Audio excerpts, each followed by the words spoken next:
पिछले 24 घंटे के अंदर आपकी दुनिया बदल गई। दो बड़े वाकयात हुए 9 सितंबर सन 2025 में। पहला बड़ा वाकया यह हुआ कि जेन जी नेपाल के अंदर रेवोल्यूशन ले आए। नेपाल में जगह जगह मुजाहरे जारी हैं, लोग सड़कों पर निकले हुए हैं, लीडर्स को मार रहे हैं, लीडर्स को भगा रहे हैं, सड़कों पर उनको जलील कर रहे हैं। इस वक्त कोई प्रैक्टिकल गवर्नमेंट नेपाल में एग्जिस्ट नहीं करती है और सोशल मीडिया उठाकर देखें तो आप हैरान हो जाएंगे। हर कोई कह रहा है कि ये जेन जी का रेवोल्यूशन है, लेकिन इसके पीछे की कहानी क्या है ये तो कोई बात ही नहीं कर रहा। और दूसरी तरफ एक फेक कंट्री ने कतर पर अटैक कर दिया है, वो भी ऐसे मौके पर कि जब नेगोशिएशन जारी थी, हमास नेगोशिएशन की टेबल पर बैठा था और कतर यूएस एलाय है। इसके पीछे भी कहानी कुछ और ही रुख ले रही है। आपकी इस दुनिया में ये सब हो क्या रहा है, कहानी क्या है, आइए समझते हैं।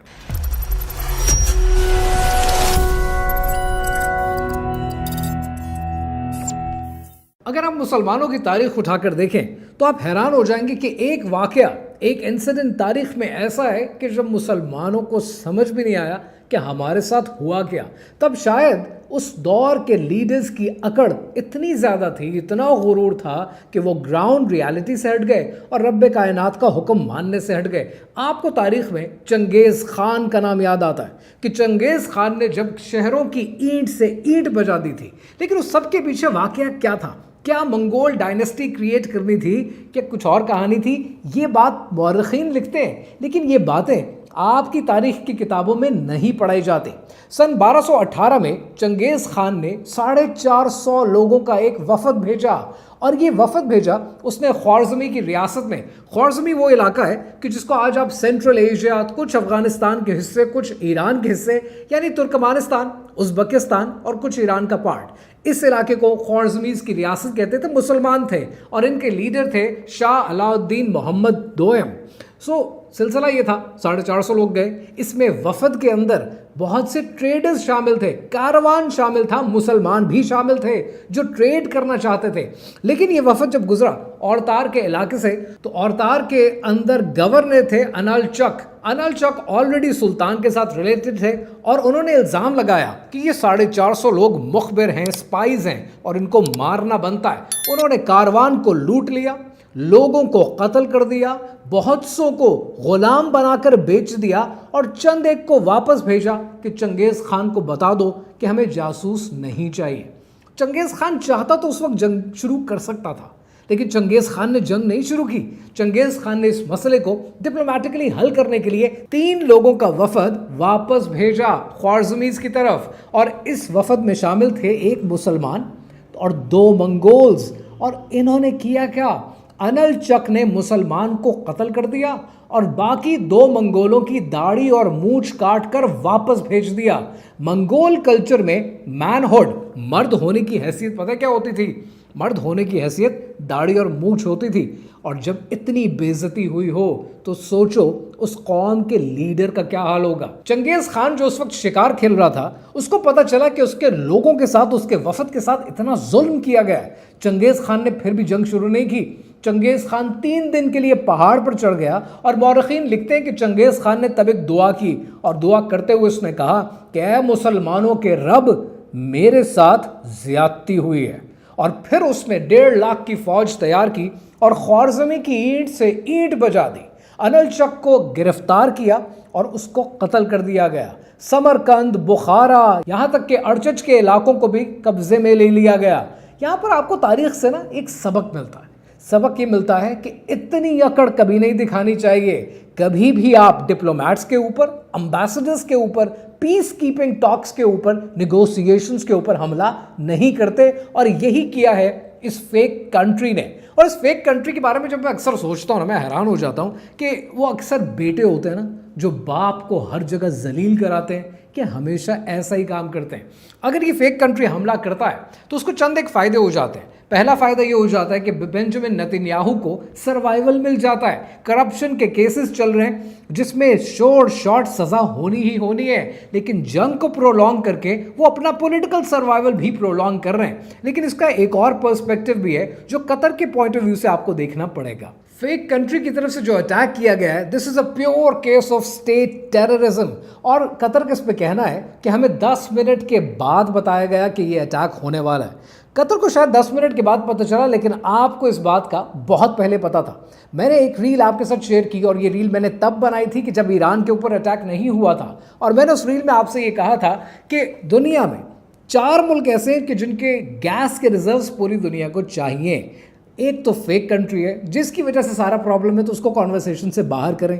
पहला है रशिया, दूसरा है ईरान और तीसरा है कतर। और आज तीनों की हालत क्या है आपके सामने।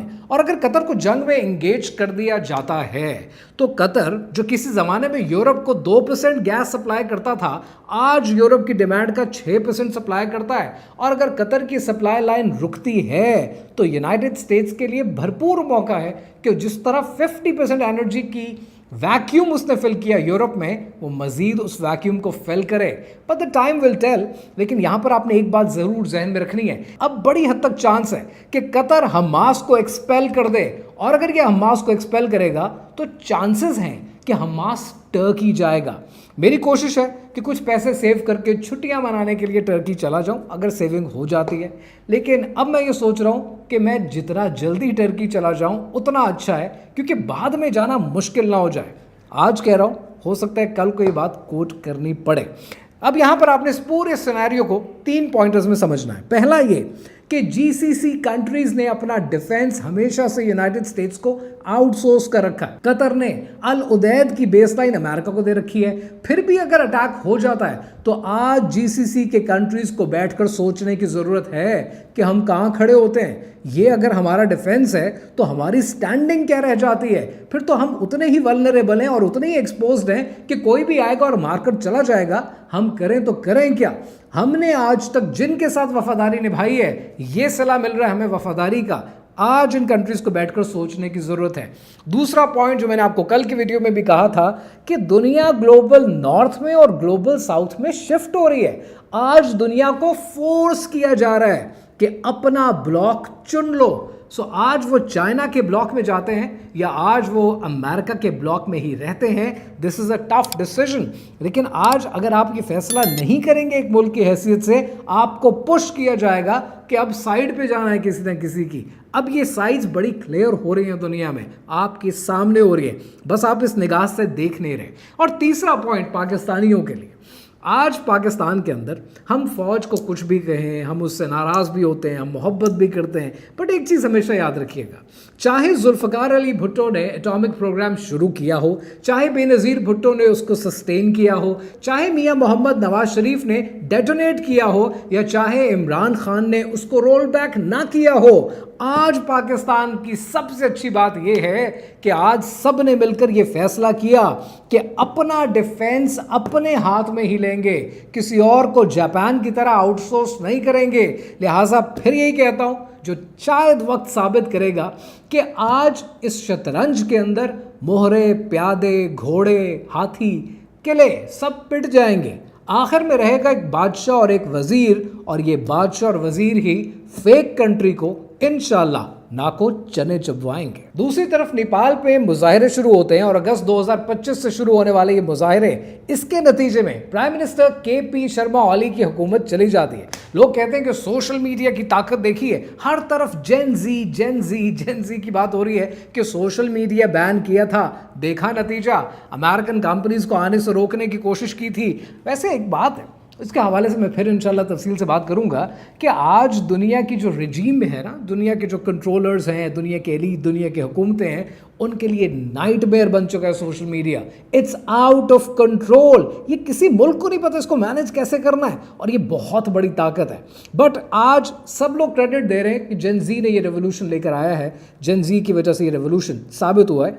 आप टिम्बकटू से आए हैं, आप जाहिल हैं कि आपको लगता है कि जेन जी ने किया और कमाल हो गया है। आप बेवकूफ़ हैं कि आपको समझ नहीं आ रहा है कि दुनिया में चल क्या रहा है। आपको स्क्रिप्ट राइटर की कहानी समझ नहीं आ रही है। जापान के अंदर प्राइम मिनिस्टर इस्तीफा दे देते हैं, यूके के अंदर कैबिनेट रीशफल हो जाती है, फ्रांस के अंदर मुजाहरे शुरू हो जाते हैं, हुकूमत कोलैप्स कर जाती है। थाईलैंड के अंदर प्राइम मिनिस्टर को रिमूव कर दिया जाता है। नेपाल के अंदर स्टॉर्म आ जाता है। इंडोनेशिया के अंदर लोग पार्लियामेंट जला देते हैं। बांग्लादेश के अंदर हुकूमत आउस्ट हो जाती है। श्रीलंका के अंदर एक नई हुकूमत कायम हो जाती है। आपको स्क्रिप्ट राइटर समझ नहीं आ रहा है तो आप पता नहीं किन अहमकों की जन्नत में रहते हैं। इसके पीछे की कहानी को थोड़ा सा समझने की कोशिश करते हैं। This is to me a pure case of regime change operation, क्योंकि अगर आप इनकी हुकूमत को देखें कि जो इस वक्त नेपाल में थी, केपी शर्मा ओली की जो हुकूमत थी, ये बड़ी प्रो चाइना हुकूमत थी। ये प्रो चाइना इस तरीके से थी कि ये BRI के बेल्ट एंड रोड इनिशिएटिव के मंसूबों को आगे लेके चल रहे थे। 2015 से ऑलरेडी इंडिया के साथ ट्रेड करना बंद कर चुके थे। यानी SCO कॉन्फ्रेंस के बाद अगर इंडिया, चाइना, रशिया एक ब्लॉक में जाते हैं, अपना ब्लॉक क्रिएट करते हैं, तो थोड़ा बहुत टर्मोइल के लिए कोई ना कोई जगह होनी चाहिए। एंड नेपाल सूटेड दैट, क्योंकि नेपाल अब आहिस्ता आहिस्ता आप देखेंगे कि प्रॉक्सी स्टेट में कन्वर्ट होता जाएगा। नेपाल के अंदर जहां चाइना की गवर्नमेंट को कर्टेल करने की जरूरत थी, according to the elites of the world, वहां पर अपनी हुकूमत अपॉइंट करने की जरूरत थी। और इस वक्त अपनी हुकूमत अपॉइंट करने के लिए जो खटमंडू के मेयर हैं बलेन शाह इज ऑलरेडी स्टेटेड, और ये लिखा हुआ है, गूगल कर लेना इसको, already He's already stated as the US aligned ultra nationalist। और जब ये अल्ट्रा नेशनलिस्ट इस जगह पर आ जाते हैं तो सर्टनली इंडिया का इन्फ्लुएंस तो बड़ी हद तक कम हो जाता है। अब जरा इंडिया की ज्योग्राफी को समझने की कोशिश करें। Bangladesh regime change, Sri Lanka regime change, Nepal regime change, Pakistan के साथ ऑलरेडी आप हर वक्त नाराज रहते हैं, लड़ते रहते हैं। तो इंडिया को चारों तरफ से फंसाया जा रहा है। इंडिया की हुकूमत को समझने की जरूरत है। There is a policy change that is needed from India. और इंडिया में बीजेपी की गवर्नमेंट को समझने की जरूरत है कि आज दुनिया बढ़ रही है और इस बढ़ती हुई दुनिया में आपकी बनाई हुई फॉरेन पॉलिसी नहीं चल रही। सो बीजेपी के पास हैं दो रास्ते। नंबर एक, या तो वो अपनी फॉरेन पॉलिसी बदलें, अपनी फॉरेन पॉलिसी पर नजरसानी करें। इस फॉरेन पॉलिसी के तहत आप दुनिया में सर्वाइव नहीं कर पाएंगे, आप दुनिया के साथ चल नहीं पाएंगे। और दूसरा रास्ता क्या है? दूसरा रास्ता जो बहुत मुश्किल है बीजेपी के लिए करना, और वो ये है कि अपने पड़ोसियों के साथ, ग्लोबल साउथ के लोगों के साथ टेबल पर बैठें। फिर कह रहा हूं, आज बैठे, 5 साल बाद बैठे, 10 साल बाद बैठे, बैठना तो आपको पड़ेगा, इसके अलावा कोई हल नहीं है। लेकिन बीजेपी जितना हार्ड स्टैंड ले चुकी है ना, अब उसके लिए टेबल पर बैठना मुश्किल हो जाएगा। So what would happen? मेरा ख्याल ये है कि आज जो ये वैक्यूम क्रिएट होगा नेपाल में, वहाँ यूएस अपनी तरफ खींचने की कोशिश करेगा, चाइना अपनी तरफ खींचने की कोशिश करेगा। And I said yesterday as well, this is cold war 2, और ये यूएस और चाइना के बीच का कोल्ड वॉर है जिसका खुमियाजा नेपाल की हुकूमत को भुगतना पड़ेगा। उसकी वजह यह है कि जेन ज़ी रेवोल्यूशन ला सकती है लेकिन टैक्सेशन के सिस्टम को तो चेंज नहीं कर सकती, जेन ज़ी हुकूमत के सिस्टम को तो चेंज नहीं कर सकती। मोनार्की आपने ऑलरेडी छोड़ दी है, तो कोई ना कोई सिस्टम तो आपका मुल्क चलाएगा। रेवोल्यूशन ले आए, दीवारें काली कर दें, चीजें जला दें, लोगों को मार डालें, नतीजा क्या निकलेगा? फिर भी आपको एक हुकूमत चाहिए। निजाम नहीं बदल रहा, सिस्टम नहीं बदल रहा, सिर्फ डीपी चेंज हो रही है। सो इस बदलती हुई डीपी में अब दुनिया में नेपाल के साथ क्या होने वाला है, and I am really sad कि शायद ये एक प्रॉक्सी स्टेट बन जाएगी जहां इंडिया भी अपने इन्फ्लुएंस और इंसर्जेंसीज करने की कोशिश करेगा, चाइना और यूएस अपनी तरफ पुल करेंगे। लिहाजा इंडिया को करना क्या चाहिए या इंडिया के साथ होना क्या चाहिए? आई थिंक इंडिया में इस वक्त रिजीम चेंज की कोशिश होगी, और वो जो रिजीम चेंज की कोशिश होगी वो इनएविटेबल होगी अगर बीजेपी अपनी पोजीशन चेंज नहीं करती। और अगर ऐसा होता है तो स्टेप इन करने के लिए the prime minister in waiting in India Rahul Gandhi मौजूद हैं। लेकिन मुझे समझ नहीं आता और लिटरली कभी कभी देख के अफसोस होता है, ये बेहतरीन मौका है कांग्रेस के पास, बेहतरीन इनिशिएटिव इस वक्त आप ले सकते हैं। बट कभी कभी डर लगता है कि probably Rahul Gandhi is not suited for it, he is not showing those leadership capabilities कि वो इस वक्त आगे बढ़कर कमांड हासिल कर सके और इस सिचुएशन का भरपूर फायदा उठा सके। लिहाजा दोस्तों, आपने क्या करना है? अपने पर्सनालिटी स्किल्स पर भी काम करना है, बिकॉज आप जब खुद अच्छे लीडर बनेंगे तभी आप अच्छे मौकों का फायदा भी उठा सकेंगे। रही बात हमारे प्यारे पाकिस्तान की, तो पाकिस्तान को साउथ एशिया से मेरी नज़र में कोई ख़तरा नहीं है, क्योंकि नेपाल में जब भी एक नई रजीम आती है, नई गवर्नमेंट बनती है, हमारी बड़े अच्छे टर्म्स उसके साथ इस्टेब्लिश हो जाएंगे, क्योंकि हम तो विकेट के दोनों तरफ खेलते हैं। हमें दोनों से प्यार मिलता है, हमें चाइना से भी प्यार मिलता है, हमें यूनाइटेड स्टेट्स से भी प्यार मिलता है। तो इस प्यार के सदक़े में हम पलते तो जाएंगे। ये अलग बात है कि हम काम चोर हैं, करते कुछ नहीं है, लेकिन ये एक अलग बात है। सो पाकिस्तान को सर्वाइवल के लिए यहाँ से मसला नहीं होगा, पाकिस्तान को मसला आएगा फेक कंट्री की तरफ से, क्योंकि ये फेक कंट्री ऑपरेशन सिंदूर करवा के देख चुका है, वहाँ से कोई उसको कामयाबी नहीं मिली। अभी किसी नए वे, शेप और फॉर्म के साथ हमारी तरफ आने की कोशिश करेंगे, और इनका ये आना आज का नहीं पता, हमें 1400 साल से पता है, और हम उनका इंतज़ार कर रहे हैं। तुम्हें भी देखना होगा वो आलम, हम भी देखेंगे। तुम्हें भी देखना होगा वो आलम, हम भी देखेंगे। तुम्हें रुसवा सरे बाज़ार आलम, हम भी देखेंगे।